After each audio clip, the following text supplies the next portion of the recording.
بسم الله الرحمن الرحيم. الحمد لله الذي زين سماء الدنيا بالشمس والقمر بمحمد وعلي خير البشر وبالنجوم الباهرة من آلهما 11 صلوات الله عليهما ما لاه نجم وظهر ولعنة الله على من تولى عنهم وكفر. أما بعد، فقال مولانا أمير المؤمنين صلوات الله وسلامه عليه: من كفارات الذنوب العظام إغاثة الملهوف. ناظرین گرامی، جس کلمے کو لے کر آپ کے سامنے آج حاضر ہوئے ہیں، اس کلمے میں ایک انتہائی قیمتی عمل کی گفتگو ہو رہی ہے۔ ایک ایسی بات کو ذکر کیا جا رہا ہے کہ ہر نیک طینت، ہر پاکیزہ طبیعت رکھنے والا انسان انسانیت کے ناطے ہی اس کام کو انجام دینا اپنے لیے ضروری سمجھے گا، اور مولا متقیان نے اس عمل کا سب سے بڑا فائدہ جو خود انسان کو پہنچتا ہے وہ اس کلمے میں ذکر کیا ہے۔ من کفارات الذنوب العظام، ذنوب عظام یعنی گناہان کبیرہ، جو بڑے گناہ ہیں ان کے لیے کفارہ بن جاتی ہے ایک چیز، اور وہ چیز یہ ہے کہ انسان کسی دردمند کی، انسان کسی پریشان حال کی فریاد رسی کرے، اس کی فریاد کو پہنچے، وتنفیس المکروب، کسی دردمند کے غم و غصے کو دوا کرے، اس کی مشکل کو آسان کرے، اس کی پریشانی کو دور کرے۔ میں اور آپ شاید جو ہے اس عمل کی طرف بسا اوقات اس لیے متوجہ نہیں ہو پاتے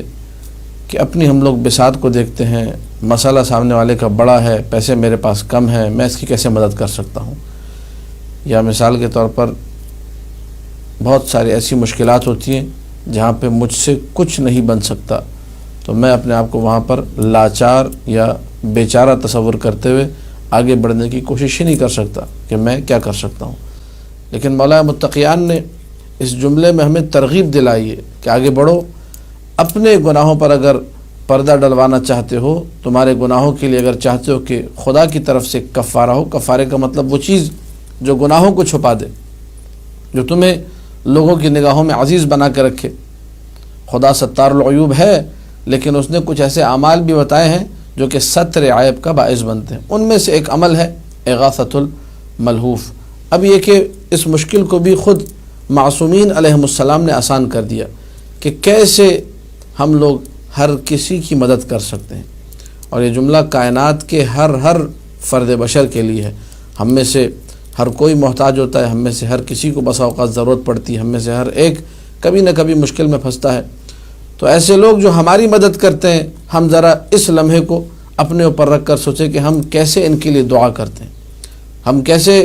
ان کو نیک الفاظ میں یاد کرتے ہیں، ہم کیسے ان کو اچھی طریقے سے اپنی دعاؤں میں یاد رکھتے ہیں۔ مولا متقیان فرما رہے ہیں کہ من کفارات الذنوب العظام، گناہان کبیرہ کے کفارے میں یہ چیز شمار ہوتی ہے اغاثۃ الملہوف والتنفیس عن المکروب، کہ انسان کسی دردمند کی مدد کرے، کسی جو ہے دردمند کے غم و غصے کو دور کرے، اس کے لیے آسانی پیدا کرے۔ ایک طریقہ جو معصومین علیہم السلام نے بیان کیا ہے کہ انسان کس طریقے سے مدد کر سکتا ہے جب کہ اس کی جیب سے کسی پیسے کا کوئی خرچہ نہ ہو، اس کی جیب سے کچھ نہ جائے۔ اور جیب سے کچھ نہ جائے کا مطلب یہ نہیں ہے کہ میں آپ کو ترغیب دوں کہ آپ جیب سے کچھ بھی نہ نکالیں، نہیں، جہاں جیب سے نکالنا ہے وہاں ضرور جیب سے نکالیے، لیکن بسا اوقات کچھ نہیں ہوتا ہے انسان کے پاس، دل بہت چاہ رہا ہوتا ہے، تمام وجود سے انسان تڑپ رہا ہوتا ہے کہ کاش میں یہاں کچھ کر سکتا، لیکن یہ کہ اس کے پاس کچھ کرنے کو نہیں ہے۔ تو مولا یہاں پر ایک بہترین مشورہ دیتے ہیں۔ نبی اکرم صلی اللہ علیہ وآلہ وسلم کا فرمان گرامی ہے، اور کتاب کا حوالہ ہے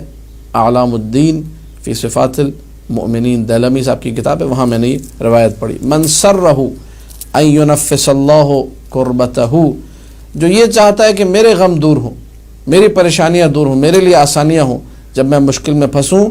فلییسر علی مؤمن، تو یہ کسی اور مومن کی مشکل کو آسان کرے۔ ہم میں سے بہت سارے لوگ ایسے ہیں جو خود مشکلات میں گرفتار ہیں۔ مشکلات سے بچنے کا اور آسان طریقے سے نکلنے کا ایک حل یہ ہے تم اپنے سے کم کمتر جس کو سمجھ سکتے ہو کہ اس کی مشکل مجھ سے کم ہے اور میں حل کر سکتا ہوں، کسی اور مومن کی مشکل کو آسان کرو۔ اب یہ نسخہ جو آپ کی خدمت میں عرض کرنا ہے آج کی اس گفتگو میں، وَلْيَدْعُ لَهُ، اس میں پیسہ نہیں جا رہا، لیکن اغاثۃ الملہوف کی بہترین عملی ایک مثال ہو گئی کہ آپ کو پتہ چلا ایک مومن مشکل میں ہے، آپ فوراً 2 رکعت نماز پڑھتے ہیں اور اس کے لیے ہاتھ اٹھا کر دعا کرتے ہیں کہ بار اللہ اس کی مشکل کو آسان کر دے۔ یہ جو اہتمام ہے یہ خود اغاثۃ الملہوف ہے۔ اسی لیے بعض روایات میں آیا ہے کہ الدعاء سلاح المؤمن،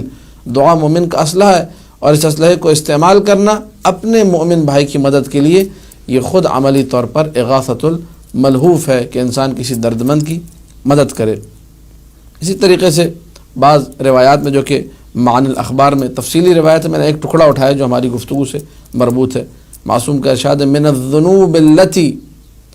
تنزل البلاء، وہ گناہ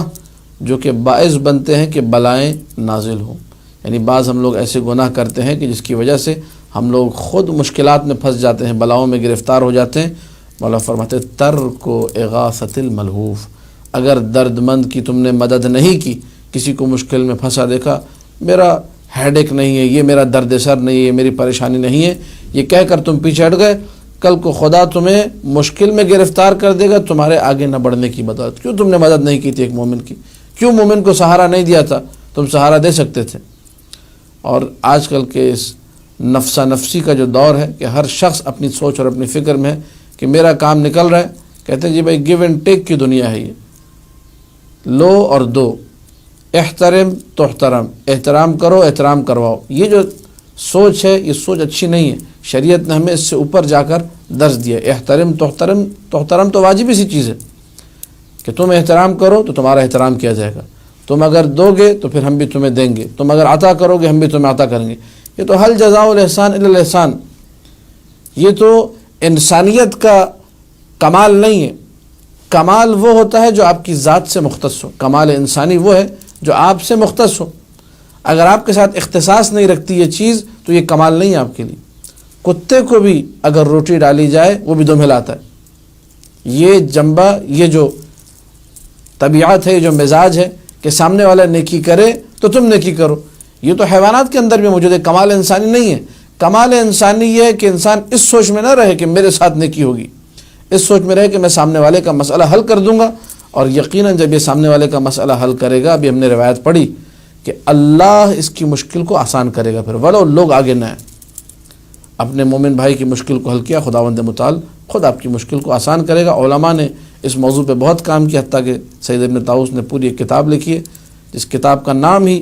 اغاثۃ الملہوف ہے۔ دعا ہے خداوند متعال سے کہ ہم لوگوں کو اپنے معاشرے کے جو درد مند، پریشان حال، گرفتار افراد ہیں ان کی مدد کرنے کی توفیق عطا کرے، اور جس قدر ہو سکتا ہے اگر ہم لوگ کچھ نہیں بھی کر سکتے تو حد اقل کم سے کم یہ کہ ہم لوگ ہاتھ اٹھا کر 2 رکعت نماز پڑھنے کے بعد، 2 رکعت نماز کا میں اس لیے ذکر کر رہا ہوں کہ اس میں ایک اہتمام ہو جاتا ہے، وَإِلَّا بسا اوقات بے اہتمامی کی کیفیت میں اس نے کہا جی ہم آپ کے لیے دعا کریں گے، انشاءاللہ جی ٹیلی فون پہ کہتے ہیں ضرور دعا کریں گے، اس کے بعد ٹیلی فون ختم اور دعا بھی اسی ٹیلی فون کے اندر گم ہو کے ختم ہو جاتی ہے، کبھی بھی ہمیں یاد نہیں آتا کہ دعا کرنی ہے۔ تو اس 2 رکعت نماز میں ایک اہتمام ہوتا ہے کہ جی فلانا اپنے بھائی کی مشکل کے لیے پڑھ رہا ہوں۔ خداوند متعال ہمیں یہ توفیق دے کہ جب کوئی مومن پریشان حال ہو تو اس کی پریشانی کو دور کرنے کے لیے ہم لوگ 2 رکعت نماز پڑھیں اور اس کے بعد اس کے لیے دعا کریں۔ جس طریقے سے ایک عورت جو ہے مسجد کوفہ میں، جب مسجد کوفہ کے قرب و جوار میں جب گری تھی زمین پر، اس نے اٹھتے وقت کہا تھا لعن اللہ ظالمی کے یا فاطمۃ الزہرا،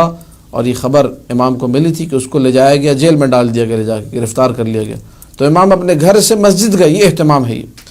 ایک مؤمنہ کی پریشانی کے لیے امام اپنے گھر سے نکلے، مسجد سہلہ گئے، مسجد سہلہ میں جا کر 2 رکعت نماز پڑھی، اس کے بعد اس کے لیے دعا کی اور کہا کہ بار اللہ میری مشکل کو آسان کر دے، یعنی دوسرے اپنے مومن بھائی کی مشکل کو اپنی مشکل سمجھنا۔ اور آج مقام امام جعفر صادق سلام اللہ علیہ اسی اغاثۃ الملہوف کی یادگار ہے کہ ایک درد مند کی